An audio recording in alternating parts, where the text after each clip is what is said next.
Hello friends, welcome back to another Roll20 World and Art Bundle review. Today we are going to talk about Way of the Pukona. This is an award-winning setting. It won the Indie Groundbreaker Best Setting Award in 2019 by Helena Real. It is fantastic. Let's take a look into this. Long before the Spanish conquistadors invaded their country, and even before then, the Northern Urca tried to subdue them, the Mapuche, the people of the land, thrived. They've always lived in the Mapu, where the natural and the preternatural coexist. The Mapuche people rely on the Pukona, young warrior women who are both wise in the ways of the world and strong enough to confront the dangers beyond human understanding. Fight against threats visible and invisible in the Way of the Pukona, A Fate and Adventure World by Helena Real. Let's take a look at everything that is included. Alright, I'm on the right screen now. Okay, so typically, as with all of our bundles, we include the module and the art pack. The art in this is absolutely amazing. The module is pretty good too, I like to think. So this is our typical rundown of everything that's in there. Let's look at the art pack really quick. You can see we've got 116 tokens in here, and it is fantastic work. It's also worth noting that starting in the last, 4 or 5 Roll20 releases, we started including all of the art in the actual download for the module. So if you go to the module itself and take a look, you'll notice that we have these marked as downloadable, and that's because we include all the assets. Oops, this is the art pack. Let me go back here. There we go. You'll notice that there's an option that says download PDF. That is not actually a PDF, that's just what's included. When you go to download, that's a zip file that includes all the art assets in the game. So you can customize them, you can adjust them. That includes the 17 backgrounds as well, so you can make your own background images. Lots of good stuff. So with all that said, let's dive into the module itself. As usual, we start with the start page. This has our 3 sample PCs and some basic instructions on getting started. Now, Pukona uses 2-column fate, so I'm going to pull up one of these PCs so you can see how that works, what that looks like. So if we pull up Fast Ostrich here, for instance, we can see that there is the skills down here, and these are all of your skills. You're always these skills are always on a gradient, so the more forceful you are, the less subtle you are. The more wise you are, the less rebellious you are. The more kind you are, the less mocking you are. But then when you go to roll, you're going to roll your face plus your path. So up here you can see I've got forceful and generous selected, and that makes for a net of +2. So let's say instead I was choosing wise and creative. That would be a net of +1, -1, +2 is +1, and then right up here is where I would click to roll. So if I wanted to roll that, I would roll that, and you could see, ooh, I rolled terribly. But that was based off of my wise and creative. Maybe not Fast Ostrich's best choice. So this is how 2-column fate works in the Roll20 implementation. It's pretty cool. I'm going to show you in another page how you can see these dials moving back and forth as well, because as your forceful goes up, your subtle will go down, and vice versa. Same for all of these skills. So let's keep going, and we'll take a look at that in a second. I just want to point that out early on. It's a cool feature of this World and Adventure, and wanted you to know about it. Alright, next thing, we have all of our rules and tokens. This has tons of tokens that you can use. Of course, they're also in the art pack, so you can grab them there as well, but we just wanted to make them very handy for you. And the Fate bookmark with all the synopsis of the Fate rules. Then we've got a bunch of GM characters. These are named characters, or some of them are named characters at least, and they appear here in the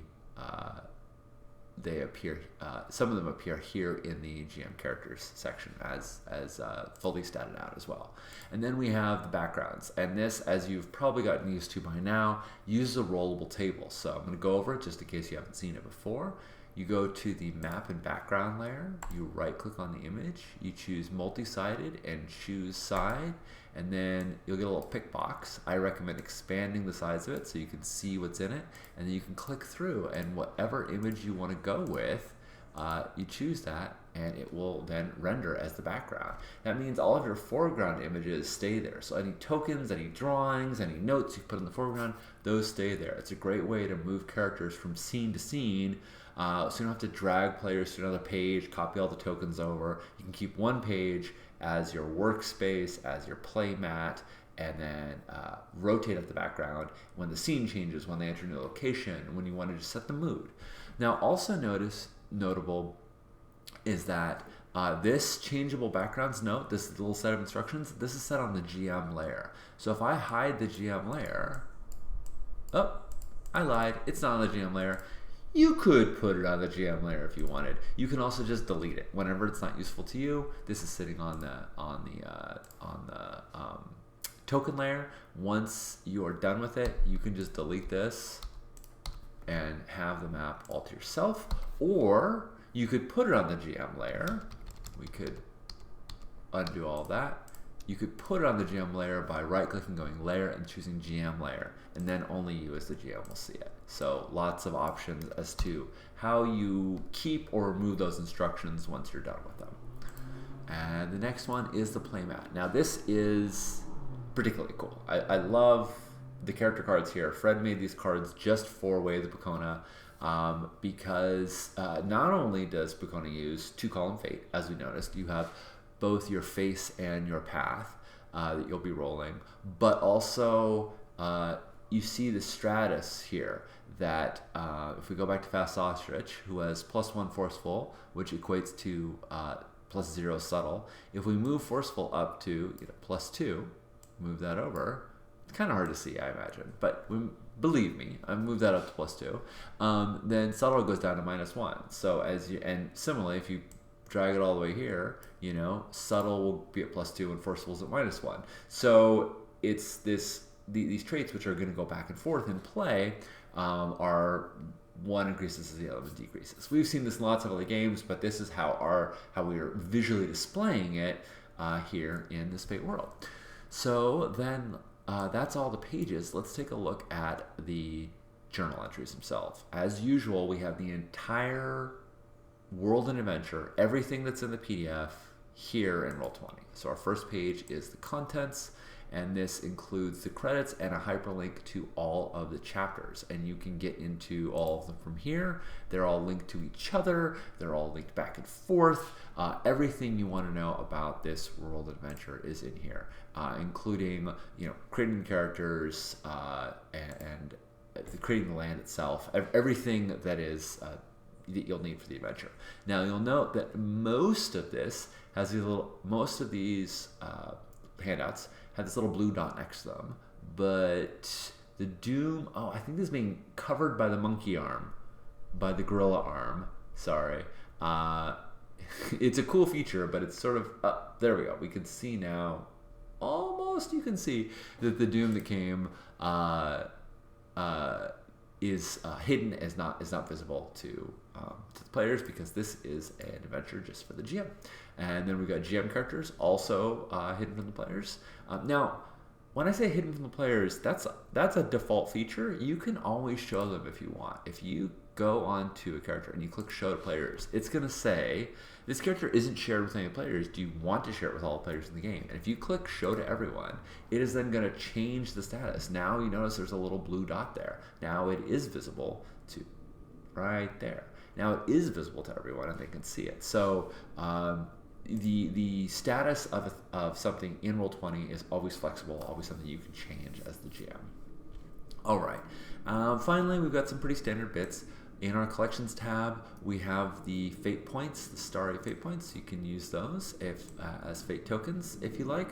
We have the stones, which are these as a rollable token. So these tokens, if you go multi-side and say choose side, you can actually choose a color for the little stone markers there. And then of course we have the background, 17 images that I showed a few of in the preview, but there are plenty more in here. You can right click through and look at all of them. You can also click on it here and see them, but it's pretty small. It's pretty hard to see them.